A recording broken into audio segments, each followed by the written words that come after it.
So welcome guys to another battlecast. This time I'm playing the Lizardmen and I'm facing up against the High Elves. So this was a great game. So let's directly start with army composition over here. And you can already see the Skink Chief on his Pterodon. It's quite an annoying unit, causing a huge amount of missile damage. We have nearly 450. And the amount of armor piercing missile damage is also huge. We have 40. This is a lot of stuff.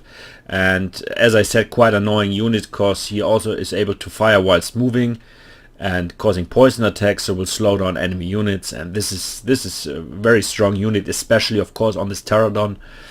And yeah, most opponents will ignore the Skink Chief for some time in the game, and they will get a lot of damage. So the Skink Chief causing a lot of damage and should be really sniped out in the beginning.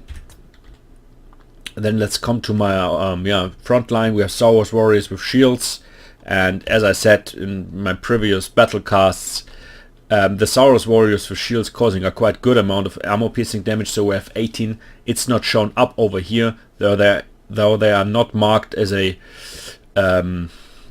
armor piercing unit, but the amount of armor piercing is quite good, so we have 18. They are shielded, they have a bronze shield, the amount of armor is not the highest, but I thought, okay, I'm facing up against the High Elves, at least I have a little bit of armor piercing with these guys, and my quantity overall is of units is higher, so I brought these guys. Directly behind that I have these Croxigors. All of you know these guys, causing a lot of armor piercing damage, a lot of damage overall. Monstrous damage dealers, armor piercing unit. But of course you have to watch out for Phoenix Guard and all that stuff, because the Phoenix Guard is really able to take down these guys really fast.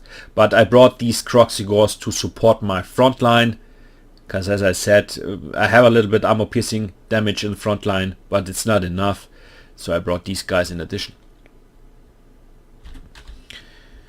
Then I have one group of Temple Guard, and I brought just one. All of you know the Temple Guards. I'm a high tier, most elite unit on the infantry roster of the Lizardmen, causing armor piercing damage. But also they are a anti-large unit, so they're performing superior against large units. They have an anti-large bonus of 16. The amount of armor is quite good. We have 85. They have a bronze shield also. But of course they're also performing good against infantry. But the amount of armor piercing is not the best for a high tier unit. So we have just 29. That is okay. But I wouldn't mass them, especially in this matchup against the High Elves. 1 or 2 groups is okay. I would prefer to kill the enemy or to kill the High Elves with something else.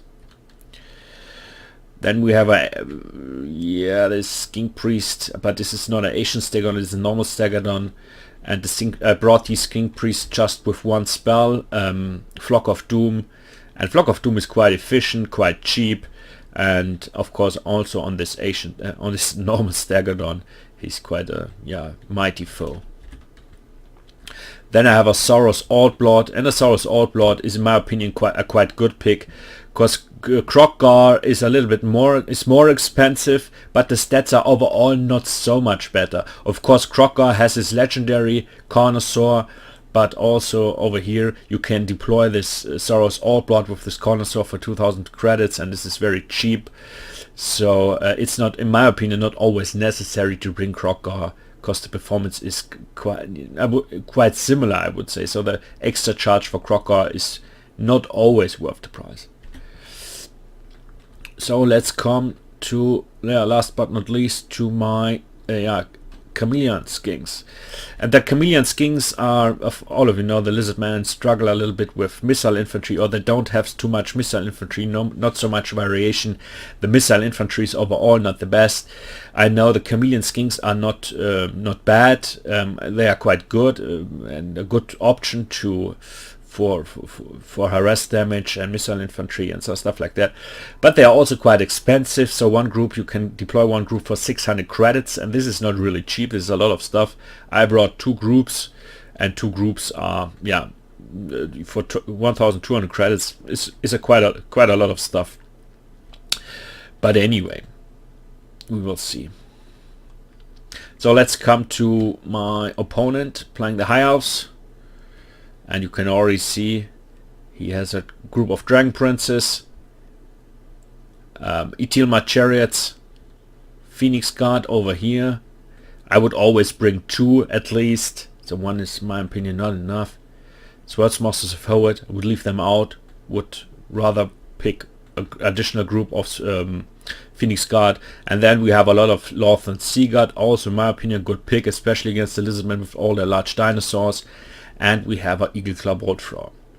So you can already see the fight begins. So let's start over here. We have a prince on a Star Dragon, so quite expensive. Not sure about this decision, would rather bring Tacklers. But anyway, let's start over here with the fight. You can see we have a little charge, and we have a lot of Lorthan Sea Guard. We have 4 groups and only 2 infantry groups of Phoenix Guard and Swordsmasters of Howard. And over here in the back line, the Etilma Chariots already charge in my Saurus Warriors with shields. Would be better for me if they charge in against my Temple Guards, but anyway, also the Croxigors and the Saurus Warriors were able to take the chariots down. You can see my Skink Chief constantly shoot on his prince, and he already took a lot of damage from that. But also my Skink Chief on the Staggerdawn, also have the missile infantry, also shooting on the prince. The thing is, Phoenix Guard is really steady, so my Saurus Warriors with shields should struggle against them.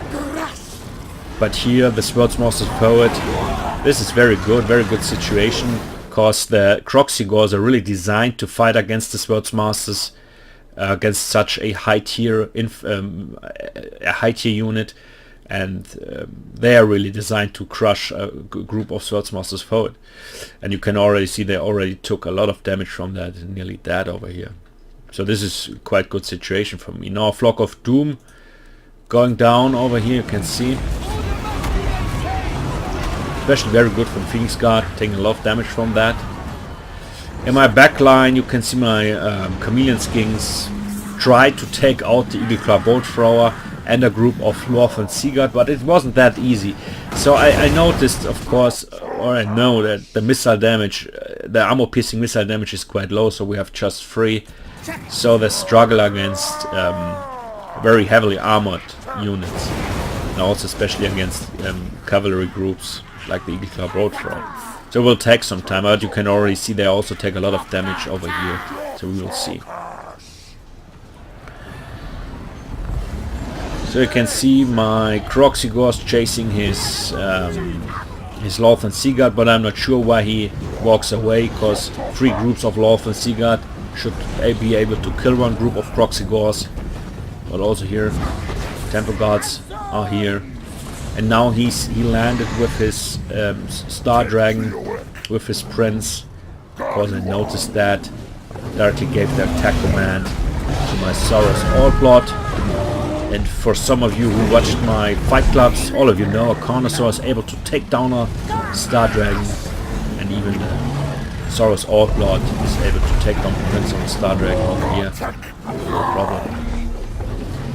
And of course, meanwhile, I constantly shoot with my Skink Chief on the Prince over here. As you can see, take a lot of damage. So also these guys, no anti-large,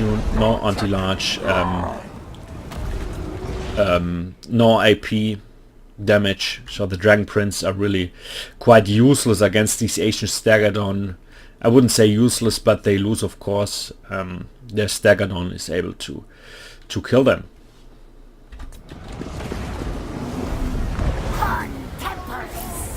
Not a Flock of Doom, but that's it. Chain route. So let's take a look on the stats. You can see the performance of the Croxigors always good. As I said, watch out for Phoenix Guard. They massacre, they annihilate these guys. But against Swordsmasters forward and all these stuff, they're really good. Overall, the build is a little bit tiny. I wouldn't bring a Star Dragon on the Prince on the Star Dragon. Also, Swordsmasters forward, I would replace them for another group of Phoenix Guard. Would bring more Spearmen, and also would leave out the Dragon Princess. So also the Chariots, not a good pick in my opinion. But the Lothern Sea God, of course, for groups can do that. So overall, in this matchup, the Chameleon Kings performed not really well. It took too much time to kill, to take out the Eagle Club boat thrower. But yeah, of course, I'm not sure. It was okay. So thank you for tuning in, and see you next time on the next Battlecast.